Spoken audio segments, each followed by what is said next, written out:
the first certification that a lot of people usually get if they're going the networking route.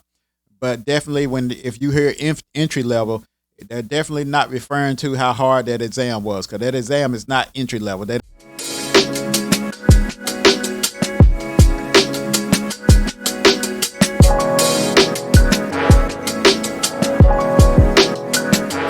Welcome to Debt Free in IT.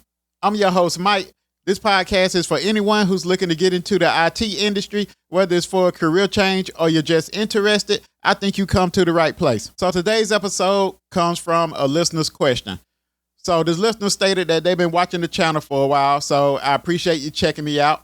They just recently obtained their CCNA certification, and once they got their CCNA certification, they made a huge career change from help desk to network engineer. And they wanted to know if I had any tips that I could give them to help them transition into this role. They've done a lot of work within Packet Tracer and using virtual labs, but not too much work with physical equipment. So first off, I would like to say congratulations on your new role and obtaining the CCNA certification. So that CCNA certification is one of the few certifications that I actually believe can help someone to transition from a lower role into a specialization role, such as a networking role.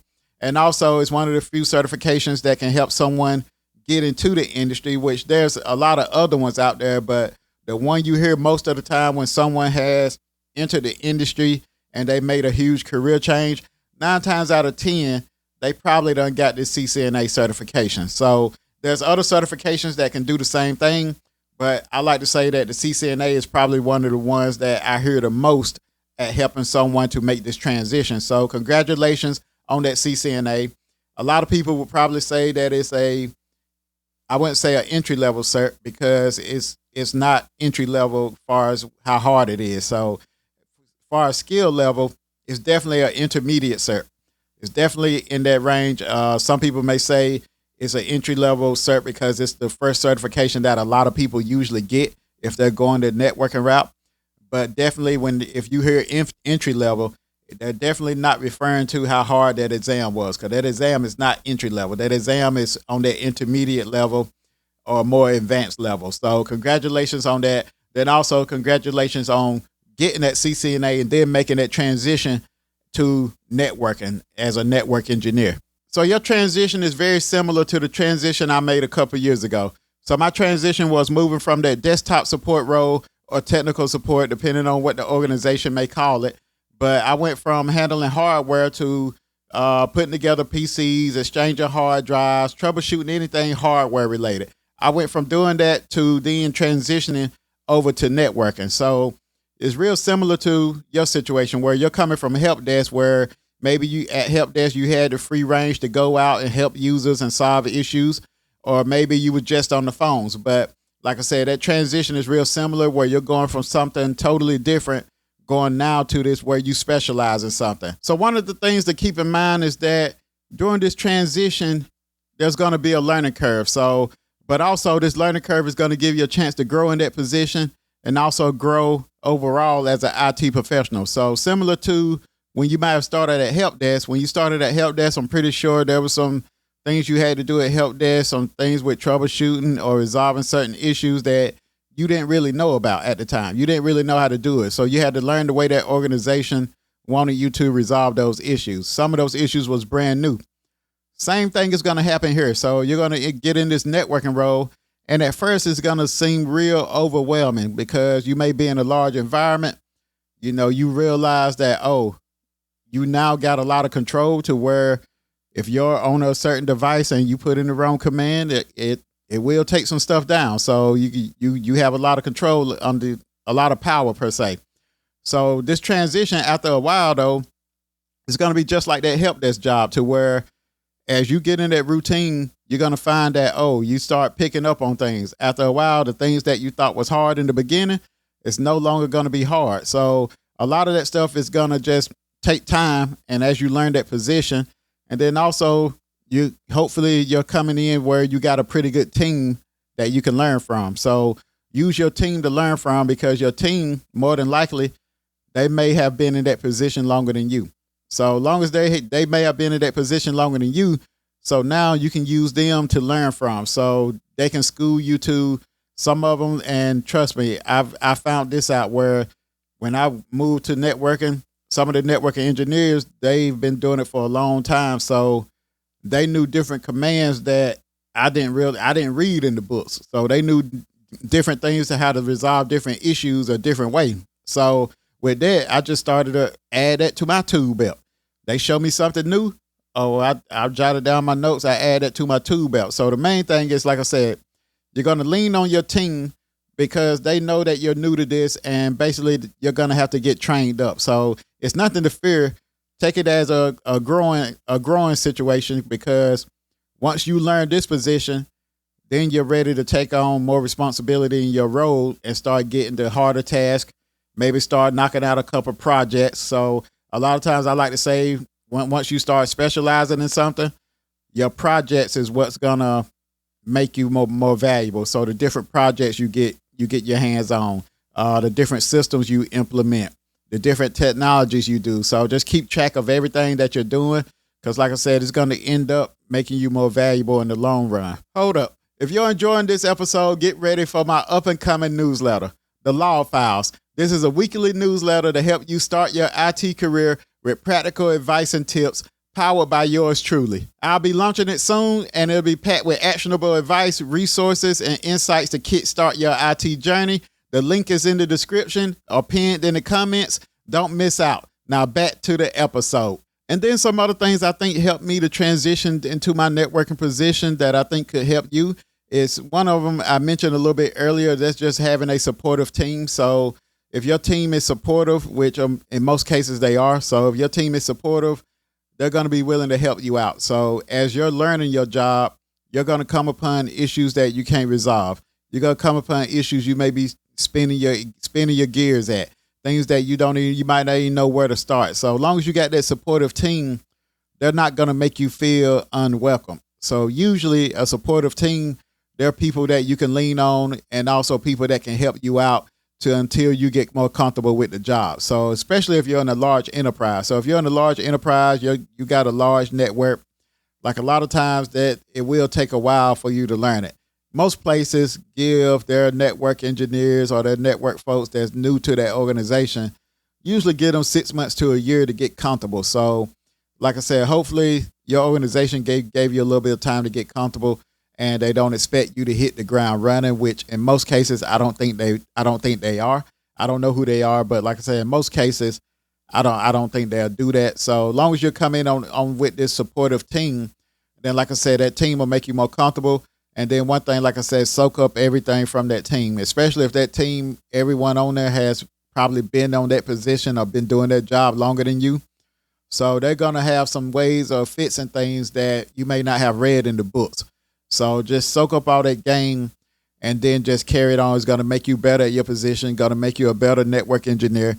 And then sooner or later, you'll be taking that next step to a senior network engineer. So another thing that helped me during my transition is that I was able to learn on the job. So one of the things was at the time of my transition, I was also studying to get my CCNA certification again.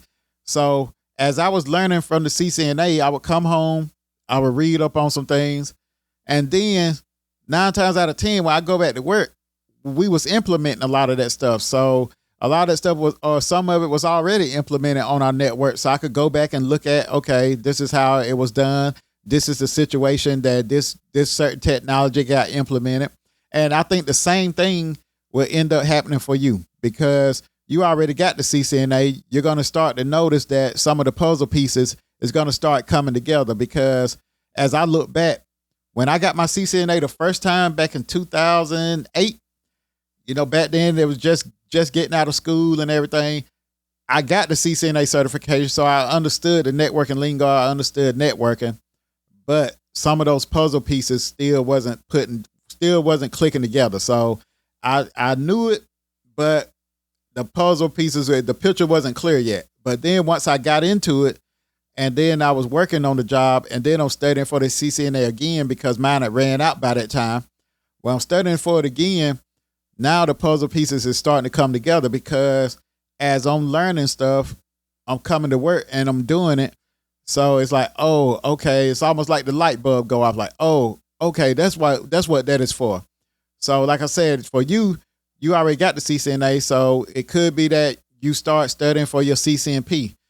So I'm not saying start right now studying, but later on in your career, eventually you're going to end up moving to the CCNP certification. So a lot of that stuff is going to correlate together because a lot of technologies you may be doing on your job, you're going to learn about it from that CCNA you already got or from the CCNP you start studying. So that's going to make your job a little bit easier too, because you're going to end up being consumed with this networking aspect to where I was working in networking 8 hours a day. Then I would come home for another hour and study. Sometimes on the weekend, I would do about 3 or 4 hours. So it just depends on the time I had and what I had planned. But a lot of this made that position a little bit easier for me because I was able to learn on the job. So the next thing that helped me out during my transition, and hopefully this will help you out too, is taking detailed notes. So when I first started in networking, like I said, at first I was old school. I went up there, I had the notebook with the ring binder and all that, writing down my notes. And I probably filled up a notebook within like a week or two. So I was jotting down everything. But as you all know, when you're using that notebook, a lot of times when you refer back to it, it's hard to find what you want. You got to look through 20 pages in order to get to something you're doing. So you're going to have plenty of applications that you're going to be dealing with. So you're going to take notes on how to use those applications. So you're going to have your networking devices that you're going to be managing. So you may end up taking notes on how to access them or anything of that nature. So, and then also any commands that you learn, you want to take notes on that. So with me, at the very first beginning, I was doing like what you may call shadowing, where the first couple of weeks, I'm really not touching anything. I'm just looking over everyone's shoulder. So as they're getting issues, I'm looking over their shoulder, seeing how they handle those issues. If they had to go out and do something on the floor, I went out with them, and sometimes I would help out, but I really wasn't hands-on anything yet. So, but then the whole time though, like I said, I'm taking notes. Eventually, I got hip to OneNote, which is a Microsoft product. You got other products out there too. You could have Apple Notes. You could have, I think, Obsidian, and I forget some of the other, Evernote.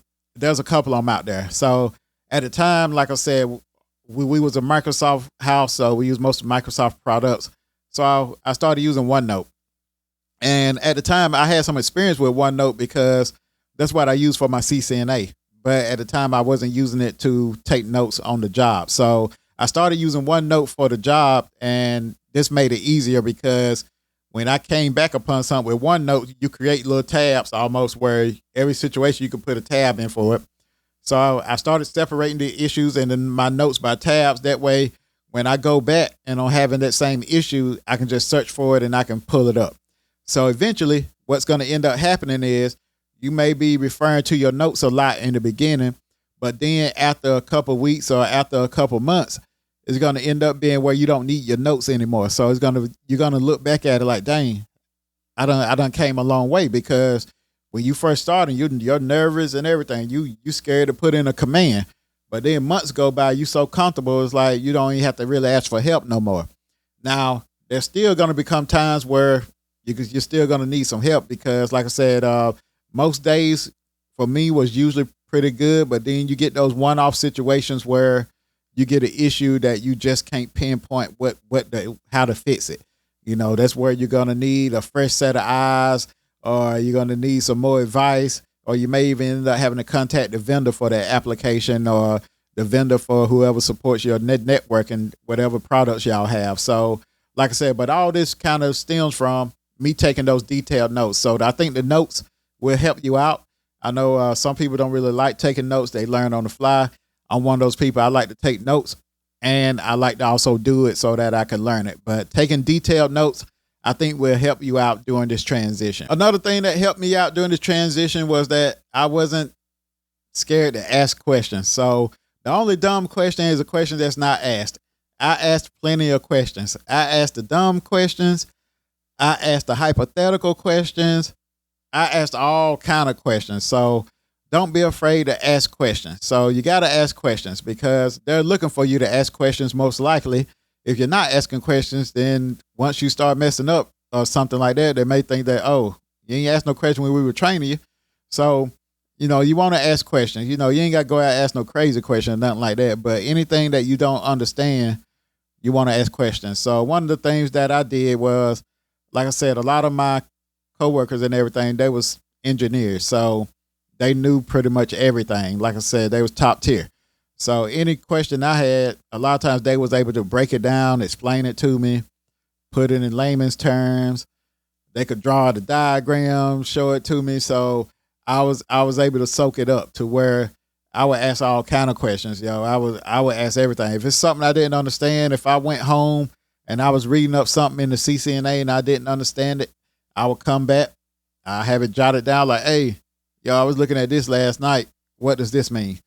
And so, like I said, a lot of times, like I said, your team is going to become like that small, your work family. So they're going to be wanting you to succeed. They're not going to want you. They're not going to hire you in order to want you to fail. So they're going to help you succeed. So they're going to be there to learn from. So any questions that you may not know, don't hesitate to ask them. So, long as you got a good team environment, you got a cool manager, like I said, they're going to help you to succeed. So asking questions was one of the things that helped me during my transition from desktop over to networking. And then one of the last things during my transition was, I know you mentioned something about it in your question about physical equipment. So like I said, with physical equipment, around the time before I got into it, the only physical equipment I had really seen was back in the classroom setting to when we was doing labs.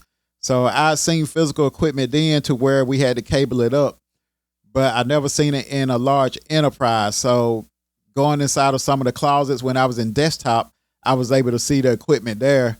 But once I got in it, basically you're going to be around it so much, they're going to train you on how they want things to be done. So the cabling aspect, for me, it came kind of easy because I look at it almost like connecting the dots. So, if you got two devices, your diagram tells you what ports you're going to. So that's pretty much where you plug in one cable. If it says you're going to fast Ethernet or gig Ethernet 001 on one end, and you're going to gig Ethernet 001 on the opposite end. So that part came kind of easy for me.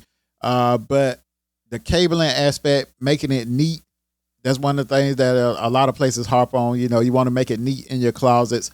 So like I said, from seeing it done and seeing others doing it, like I said, you're going to be going out with your coworkers. If you're in a good team environment, you're going to go out with them. You're going to see how they do things. You're going to see how they cable it up. So pretty much, like I said, for me, it was just like connecting the dots. But this is one thing that a lot of people come in with the same issue. So you're not the only one with that, because a lot of us, most of us, we don't have equipment at the house. For the most part, we use the same thing you probably use, packet tracer and a virtual lab environment.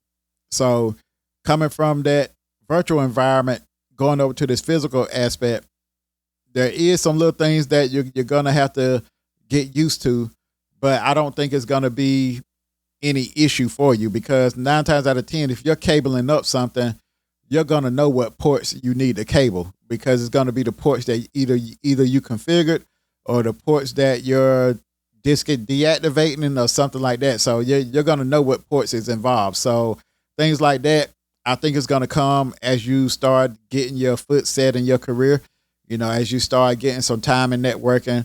And like I said, most places, they already know that you probably ain't been around a lot of equipment. So like I said, you're going to start going with your coworkers to different places and helping them out with the equipment also. So those are the couple of things that I think helped me during my transition, and hopefully it will help you out too. So just looking back, like I said, you always want to build your relationships with your team so that you can learn from them. So you're going to build a good relationship, a good rapport, because you never know when you're going to have to call on them or when they're going to have to call on you, especially if you're in an organization where you're doing on call.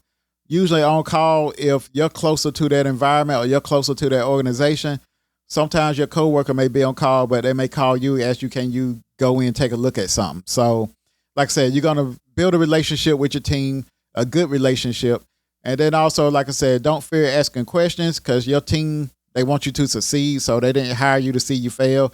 And then also, like I said, use the CCNA and the CCNP topics to help you out on your day-to-day task, because as you start learning, you already got the CCNA, but when you get to the next certification, the CCNP, you're going to start seeing that you're doing a lot of this stuff on your daily basis within your job. After a while, after about a good couple months or maybe a year or so, you're going to know that job like the back of your hand. You're going to be real comfortable to where only one-off situations may stump you, where you're like, oh, I haven't seen this before. But because after that year or so, you're going to see the majority of your issues. You're going to know how to troubleshoot slowness. You're going to know how to find out what port a PC is plugged in, given the IP address, or find out what port a PC is plugged in on the switch from looking at the MAC address. So you're gonna figure out all that stuff. You're gonna get real comfortable with it. And then that brings me to my last thing. You want to get comfortable being uncomfortable. Like I said, this is one of the quotes. I'm not sure who came up with it, but I know my old supervisor used to say it all the time to me because, like I said, you get in that comfort zone. Once you get in that comfort zone, it's hard to get out of it. You can't teach an old dog new tricks. So you're going to be in that comfort zone. You're in that comfort zone. You're going to be relaxed. But the thing is, you want to get out of that comfort zone. So you want to get comfortable being uncomfortable because that's where the growth is going to happen at. So, you're going to start to take on responsibilities that you may not be used to taking on. You're going to have projects that you might end up volunteering for because it's something that you think is really hard for you. So you're like, okay, I want to tackle the hard thing. So this is where you're going to find your growth at. So get comfortable being uncomfortable. So that brings me to the end of this episode. Hopefully you found some value in this episode. If you're watching on YouTube, please like and subscribe. If you're on Instagram, TikTok, or Facebook, you can follow me at debtfreeinit. If you have any questions, you can email me at debtfreeinit@gmail.com, or you can visit my website, debtfreeinitwithmike.com. Other than that, I'll see you next week. Peace.